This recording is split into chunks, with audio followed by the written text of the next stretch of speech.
Ayan, hi guys. Kumusta kayong lahat at sana nasa mabuti kayong kalagayan, no? So sa video natin ito guys ay pag-uusapan natin yung sinasabi, no? Ang dami-dami ko kasing nakikitang mga vloggers na gumagawa rin ng video at yung inaatake nila is yung mga tao na nagbibigay ng tulong at kumbaga nagbibigay ng tulong, kumbaga in short is yung mga charity vlogging. So tinitiro nila yung mga charity vlogging na sinasabi nila diyan po daw ay isang uri ng poverty porn. Ini-expose yung tawag dito, ini-expose yung kahirapan ng isang tao tapos binibidyohan, pinagkakakitaan daw. So, ayun, pag-usapan natin ngayon kung bakit sila naging haters, no? Bakit sila naging haters sa mga charity vlogging? Unang-una po, sa mga hindi nakakaalam kung ano po yung charity vlogging, yun po ay isang klase ng pagbablog na kung saan ay yung halimbawa na lang po, yung ginagawa ni Tikram, ni Kalingap, Team Kalingap, Bal Santos Matubang at si Kuya Bal Santos Matubang at si Rab, si Kalingap Rab, yan, saka yung kanyang mga team, si Virgilin Cares, yan, isa pa yan, si King Lax, yung mga sikat natin, si Biyahirong Pugo, yan. Yan po ay isang uri ng mga charity vlogging. So, ang ginagawa po nila, kung meron silang makikitang tinutulungan o tingin nila ay nadadaanan o di naman kaya ay kumbaga may nagsasabi sa kanila na yun, meron ditong ganito, kawawa, walang tumutulong, baka naman pwede nyo tulungan. So, binibidyohan nila, tapos tinutulungan nila. So, bakit nga ba talaga nila binibidyohan? Yun po sa mga nagsasabi, kasi alam ko po talaga na may magsasabi dito na yun po daw ay pinagkakitaan. So, totoo naman po talaga yun na may kita. May kita naman po talaga. Pero bakit nila ginagawa yun? Na tutulong sila at the same time, kailangan din nilang kumita. Kasi guys, ganito, kapag kasi nagbablog ka lang na halimbawa na lang po, siyempre, kaya ka nag-vlog para at the same time, kikita ka. So, dun sa pagbablog mo, tumulong ka na, kumikita ka pa. Yun ang ibig sabihin nun. Minsan, nakikita ko dyan na napapabahayan nila, nabibigyan nila ng support sa financial. Yung iba, nagiging scholar na nila sa pag-aaral, ganun. Yung iba, monthly, binibigyan nila ng allowance pangkain, ganyan. Financial support. Tapos sa money problems, yan. Ang dami-dami natutulungan ng mga charity vlogging. Tapos, kung yung marami din nagsasabi na mas malaki pa daw yung kinikita nung nag-vlog kaysa nung tinulungan. So, siyempre, wala tayong magagawa dyan kung maraming nakaibig sa kanyang videos. Unang-una guys, yung panonood kasi ng mga subscribers natin, yung mga viewers natin na gusto yung video natin, hindi naman po natin yan pinagpipilitan yung video, kaya nga po ina-upload natin sa YouTube Ngayon, pag-upload natin sa YouTube, i-share natin kung saan, sa Facebook o anong klaseng website natin yan i-share. Nasa tao na po yan kung manonood sila o hindi. Hindi natin sila pinipilit, ganun. So, sasabihin nila pinagkakitaan daw. Yun na nga Kaya nga nag-vlogger ka, 'di ba? Para kumita. At least alam nila na hindi lang kita ang purpose mo, kundi makatulong din kasi napakalaking tulong nga naman Hindi naman kaya lahat. Ito mo, bilyon-bilyon na kita ng gobyerno natin, hindi nila kayang lahat tulungan. Kung walang mga vloggers, di mas lalong walang tutulong talaga. So marami pong haters na akong nababasa sa mga gano'n na poverty porn daw. So sa mga hindi po nakakaalam ng poverty porn, ito po yung tawag ng mga haters doon sa mga nag-charity vlogging. So, ang tawag nila sa mga nag-charity vlogging is poverty porn. Ini-expose daw yung kahirapan ng isang tao tapos pinagkakitaan. So, ang lakas ng loob nila na magsalita ng ganon sa isang charity vlogging. Pero ang ginagawa nila guys, napakatalino nitong mga haters na to. Tapos mga vlogger na tumitira ng mga sinasabi nila, poverty porn daw ang ginagawa ni ganito. Gagawa sila ng isang video na kung saan titirahin nila yung mga sikat na mga tawag dito. Titirahin nila yung mga sikat na mga vlogger na nagcha-charity vlog. Titirahin nila lalo na po yung mga charity vloggers na matataas na po yung mga subscribers. Ang ginagawa nila, unang-una, nire-upload nila yung video. Nire-upload nila yung mga clip, mga video clip na ganun. Tapos nagre-react sila doon, nagtatatalak sila ng kung ano-ano. Kung ano-ano pinagsasabi nila doon. Pagkatapos, gusto lang naman itong magpapansin eh. Itong mga nagsasabi ng ganun na mga poverty porn daw yung ginagawa ng mga charity vlogging na sikat. Ganon. Gusto lang din nilang magpapansin kasi alam nila. Ito, take note po sa mga subscribers ng mga charity vlogging na marami. Halimbawa na lang, katulad po ni Kuya Bal Santos Matubang at ni Tikram at saka ni Kalinga Prab at saka kay Bergulin o di naman kaya kay King Lax kasi million na po ang kanilang subscribers. So ako halimbawa, ako po ay isang vlogger tapos gusto kong kumita, gusto kong magpapansin sa mga subscribers ng mga vlogger na yon, mga sikat na vloggers. Titirahin ko sila. Ngayon pag tira ko sa kanila, matitrigger ngayon yung mga subscribers nun. 'Di ba? Wala. Matitrigger ngayon yung mga subscribers. Ngayon kung ano yung ipopost ko doon, yung mga subscribers ng mga sikat na vloggers na yon, pagsisipuntahan sa video, manunood sa video. Point yun. Ang ano nun, kita yun ng vloggers na yun, yung tumira dun sa mga charity vlogger. Points niya yun, diba? Gumawa lang siya ng reaction videos, tinira lang niya yung mga charity vlogger na walang kahirap-hirap, kumikita siya kasi pag na-trigger yung mga subscribers, manunood yun doon sa kanyang video. Tapos, pagka marami siyang mga negative doon na mga comment na nakikita, pwedeng i-hide niya, pwedeng hindi. Pagkatapos nun, magre-re-upload siya ng mga panibagong mga videos, tirahin niya ng tirahin para kasi yung mga subscribers kasi sa sobrang asar, sa sobrang galit, ang nangyayari kasi mas lalo nilang pinapanood kasi inaabangan nila kung ano yung sasabihin sa susunod na mga video. Mautak itong mga haters ng mga nagsasabing poverty porn kuno, yung mga nagcha-charity vlogging kasi alam nila pwede silang kumita ng pera nang walang kahirap-hirap. Aatakihin lang nila yung mga vloggers na mga sikat na mga charity vlogging, nagcha-charity vlogging, tapos aatakihin lang nila yung mga subscribers no nanonood sa video nila. Galit na galit ka nga, halimbawa, isa ako, halimbawa, subscribers ako nung tinira nung haters na yun.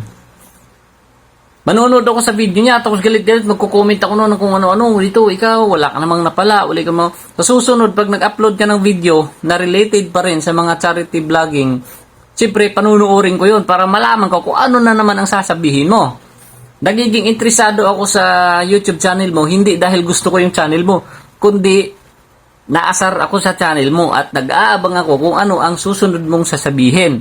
So, siyempre, dadami ang views mo kasi million ang viewers nun eh. O, dadami ang views mo. Yan, dadami ang views mo. Marami ang manonood.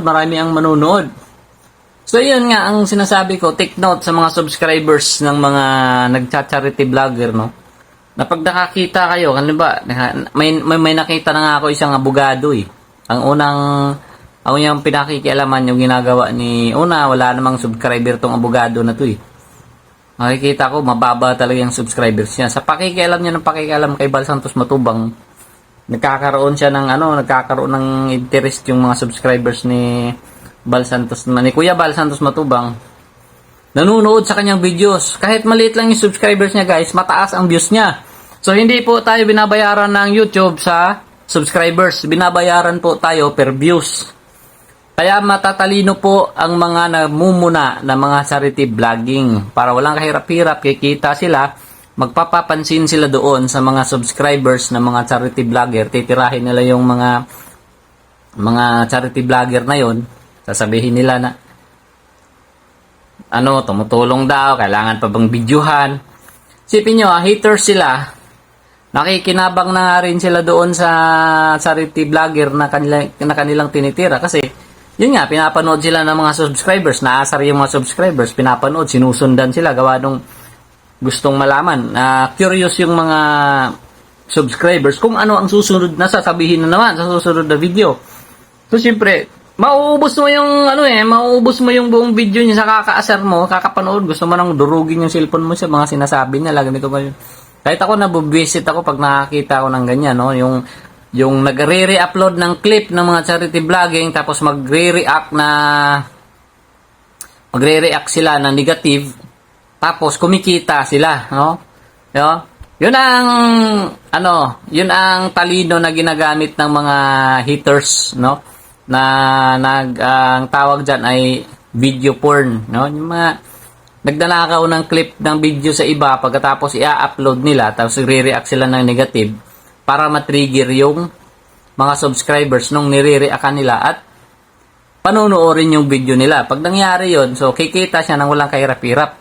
Nagsasalita lang siya, nagre-re-upload lang siya ng video na hindi kanya, tapos yun, dumadami ang kanyang manunood. Kaya mag-iingat kayo guys, yun po ang talino na ginagamit ng mga pumupuna kuno ng mga charity vlogging. So kaya pag nakakita ako ng mga ganon, nagpo-post sa Facebook o di naman kaya sa YouTube, hindi ko pinapanood yung mga yan, hinahayaan ko yan. Kasi ang importante, yung idol ko na tumutulong. Kasi kung nanonood ka kasi sa isang charity vlogging guys, walang mababawas sa iyo eh. Wala namang, halimbawa may wifi ka sa bahay. Normal na every month talaga nagbabayad kayo kasi for other needs. Nga ba, work from home ka, di naman kaya kailangan mo talaga ng wifi signal sa bahay. So, yung panonood po natin sa mga charity vlogger na yan, yun po ay isang isang pampalipas oras lang. Halimbawa na lang, gusto mong maaliw, gusto mong umiyak dahil sa kanilang pagtulong na nakakaiyak naman talaga. So, yun po ang purpose nun. Hindi naman po kada panood mo kailangan mong magbigay doon ng 100 pesos para lang makapanood ka. Hindi. Ano lang yun nasa tao na yun kung papanoorin ka o hindi. Kaya, kung gusto mo yung pagtulong nila, di panoorin mo. Pag ayaw, di huwag mong panoorin. Ganun lang. Kaya, kaso nga lang yung iba, gusto magpapansin. At kadalasan sa mga gumagawa din ng ganyan, sa mga namumuna, is yung mga tao na mahina ang subscribers. Yun. May nakikita nga rin ako guys na ganyan nagre-re-upload siya ng video ng isang charity vlogging. Tapos nandun siya, nagre-react siya doon sa video na yon na ginawa ng isang charity vlogger. Tapos yun, nagsasalita siya ng negative, naasar siya, bakit na ganun. Nagiging 2 million views yata yung video niya o 4 million views. So, ang daming nanonood sa kanya. Pero hindi, tiningnan ko yung comment section, asar lahat halos yung mga nanonood sa kanya. Tapos, may nag-comment doon na nireplyan niya na, kunwari ko lang yan kasi, kumikita naman ako dyan na walang kahirap-hirap. Yun ang sabi niya. So, yun. Pakalinaw, matalino yung mga ganun, mga haters ng charity vlogging. Nagpapapansin lang yan sila para panuurin, tapos maasar ka. So, pag nag-pop up ulit yung kanyang video, mga thumbnail doon sa YouTube mo, siyempre maku-curious ka, ano naman kaya sinabi nito, click mo yun. Ngayon, habang tumatakbo yung oras, kita niya yun, araw-araw kita niya yun. Kung araw-araw siya nag-upload, araw-araw siya nag-re-react, yung kita niya yun. Wala silang pakialam kung anong nararamdaman ng mga subscribers basta ang kanya. Gagawa siya ng videos, may manunood. Kahit negative yung kanyang mga sinasabi doon, tinitira niya na yung mga Saka hindi pipili guys ng yung mga yan. Hindi pipili ng mga mabababaling yung subscribers na tawag dito.